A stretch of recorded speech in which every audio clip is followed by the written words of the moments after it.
Updates at pinakahuling mga usapin sa mundo ng palakasan. Atin ang pakinggan dito sa Ang Pilipinas Ngayon. Makikilatis ang bagong import ng NLEX laban sa Magnolia habang ang inaasam-asam na panalo ang pupunteriyahin ng Northport at Tokentex sa pagpapatuloy ng 2023 PBA Commissioner's Cup ngayong Biyernes na gaganapin sa PhilSports Arena sa Pasig City. Tangan ang malinis na 4-0 baraha, makakatapat ng Magnolia ang Road Warriors kasama ang bagong import na si Stokely Chaffee sa main game sa gabi habang magduduelo ang Northport at TNT sa hapon. Pinalitan ng 26 anyos na si Chaffee ang tinanggal na si Thomas Robinson na nagkaroon ng alitan sa pamunuan ng Northport. Nakaaway ni Robinson si Northport Governor Eric Arejola at team manager Pido Harencio matapos ang 112-104 panalo nila noong nakarang linggo at nagbakasyon ng walang paalam sa koponan kaya hindi nakasali sa practices. Nangako ng magilas na performance si Chaffee kahit 3 araw pa lang nag-e-ensayo kasama ang mga bataan ni Coach Frankie Lim. Updates at pinakahuling mga usapin sa mundo ng palakasan. Atin ang pakinggan dito sa Ang Pilipinas Ngayon. Asahan ang matinding bakbakan sa do-or-die game sa Final Four ng NCAA Season 99 Men's Basketball Tournament.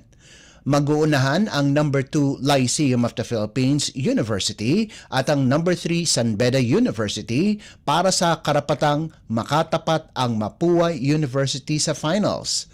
Tangan ang twice-to-beat advantage, bigo ang Lyceum na tapusin kagad ang laban, kung saan punersa ng Red Lions ang isang rubber match sa score na 68-89. Sasandigan muli ang Pirates kina Enoch Valdez, Sean Umali, MacLeod Guadagna at John Barba habang tatapatan naman ito ng San Beda sa katauhan ni Jacob Cortez, Yukien Andrada, Nigel Gonzalez, James Payusing at Jomel Puno.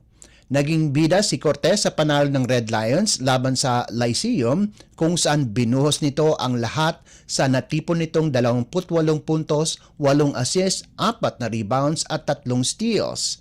Huling nagkampiyon sa NCAA ang San Beda noong 2017 at 2018 bago nalipat ang korona sa Letran ng 3 magkakasunod na taon.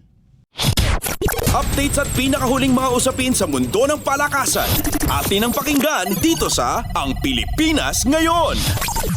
Nakuha ng Creamline ang ikasampung sunod-sunod na panalo matapos talunin ang Akari 26-28, 25-14, 25-23 at 25-22 sa pagpapatuloy ng Premier Volleyball League o PVL Second All-Filipino Conference na ginanap sa PhilSport Arena sa Pasig City.